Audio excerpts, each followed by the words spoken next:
CPIM Kottayam ജില്ലാ secretary V റസലിൻ്റെ അന്ത്യാഭിവാദ്യം നേർന്ന് ആയിരക്കണക്കിന് CPIM പ്രവർത്തകരൊക്കെയാണ് ഇപ്പോൾ തെങ്ങണയിൽ ഈ വീട്ടുവളപ്പിൽ നമ്മൾ കണ്ടത്. മകളാണ് ചിതയ്ക്ക് തീ കൊളുത്തിയത്. അവിടെ അല്പസമയത്തിനകം അനുശോചന സമ്മേളനം ചേരും. ഇന്നലെ മുഖ്യമന്ത്രി പിണറായി വിജയൻ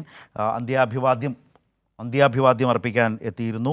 അതുപോലെ തന്നെ CPIMൻ്റെ സംസ്ഥാന സെക്രട്ടറി MV ഗോവിന്ദൻ മാസ്റ്റർ, മന്ത്രിമാരായ VN വാസവൻ, ദേശാഭിമാനിയുടെ general manager KJ Thomas, editor M Swaraj, chief editor M Swaraj, സംസ്ഥാന സെക്രട്ടേറിയറ്റ് അംഗങ്ങൾ ഇവരെല്ലാവരും ഇന്നലെ മന്ത്രിമാർ എല്ലാവരും അവിടേക്ക് എത്തിയിരുന്നു. അതുപോലെ സമൂഹത്തിൻ്റെ നാനാതുറകളിലുള്ള മനുഷ്യരാണ്, പ്രമുഖരാണ്, എല്ലാവരും അവിടേക്ക് അദ്ദേഹത്തെ അവസാനമായി ഒരു നോക്ക് കാണാൻ ആദരാഞ്ജലികൾ അർപ്പിക്കാൻ എത്തിയിരുന്നു.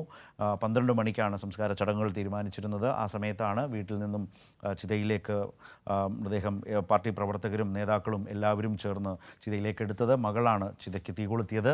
ഇപ്പോൾ അവിടെ അനുശോചന സമ്മേളനം ചേരുകയാണ്. ജോസിൽ അവിടെ നിന്ന് ചേരുന്നുണ്ട്. ജോസിൽ, ഇനി അനുശോചന സമ്മേളനം ഉടനുണ്ട് അവിടെ അല്ലേ?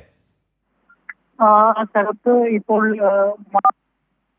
മകൾ ചാരുലതയും മരുമകൻ അമൽദേവും ചേർന്ന് മരുമകൻ അമൽദേവും ചേർന്ന് AV റസലിൻ്റെ ഭൗതിക ശരീരത്തിൽ തീ കൊളുത്തിയിരിക്കുകയാണ്.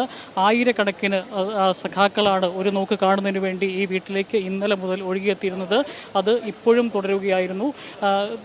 ഒരുപാട് ആളുകൾക്ക് ഒരു നോക്ക് കാണാൻ പോലും സാധിക്കാതെയാണ് നിറകണ്ണുകളോടെ മടങ്ങുന്നത്. നിറഞ്ഞ കണ്ണുകളോടെ, നിറഞ്ഞ കണ്ടത്തിൽ നിന്ന് ആയിരം മുദ്രാവാക്യങ്ങൾ, ഇല്ല മറക്കില്ല, ഇല്ല മരിക്കില്ല, AV റസൽ എന്ന മുദ്രാവാക്യങ്ങൾ ഉയർത്തിക്കൊണ്ടാണ് ഇപ്പോൾ ചിതയ്ക്ക് തീ കൊളുത്തിയിരിക്കുന്നത്. ഇപ്പോൾ ഉടൻ തന്നെ അനുശോചന യോഗം ആരംഭിക്കും. ഇന്നലെ വൈകിട്ട് 5 മണി മുതൽ ഈ വീട്ടിലേക്ക് എത്തിച്ചപ്പോൾ മുതൽ ഒഴുകിയെത്തി തുടങ്ങിയ ജനങ്ങൾ ഇന്ന് ഈ നിമിഷം വരെയും ആയിരക്കണക്കിന് ആളുകളാണ് ഈ വീടിൻ്റെ പരിസരത്തും റോഡിലും എല്ലാമായിട്ട് നിറഞ്ഞു നിൽക്കുന്നത്. പലർക്കും ഒരു നോക്ക് കാണാൻ പോലും സാധിക്കാത്ത അത്ര രാവിലെ മുതൽ നീണ്ട ക്യൂ ഇവിടെ ഈ വീട്ടിൽ രൂപപ്പെട്ടിരുന്നു. 2 ലൈനായി പെട്ടെന്ന് കടന്നു പോയിട്ട് പോലും പലർക്കും കാണാൻ പറ്റാത്ത അവസ്ഥയിലേക്കാണ്. അത്രയേറെ ജനമാണ് ഇന്ന് ഈ വീട്ടിലേക്ക്, ഈ നാടിനെ അത്രയേറെ സ്നേഹിച്ച പ്രിയപ്പെട്ട സഖാവിനെ, തങ്ങളെ ഒരുപാട് സ്നേഹിച്ച സഖാവിനെ ഒരു നോക്ക് കാണുന്നതിന് വേണ്ടി ആയിരങ്ങളാണ് ഈ വീട്ടിലേക്ക് ഒഴുകിയെത്തിയത്. ആ സഖാവിനെയാണ് ഇപ്പോൾ തീനാളങ്ങൾ ഏറ്റുവാങ്ങുന്നതിൽ നിറഞ്ഞ കണ്ണുകളോടുകൂടിയാണ് പലരും ഇപ്പോൾ ഇവിടെ നിൽക്കുന്നത്. ഇപ്പോൾ ഏതാനും ചുരുങ്ങിയ നിമിഷങ്ങൾ കഴിയുമ്പോൾ AV റസലിൻ്റെ അനുസ്മരണ യോഗം ആരംഭിക്കും. ശരത്.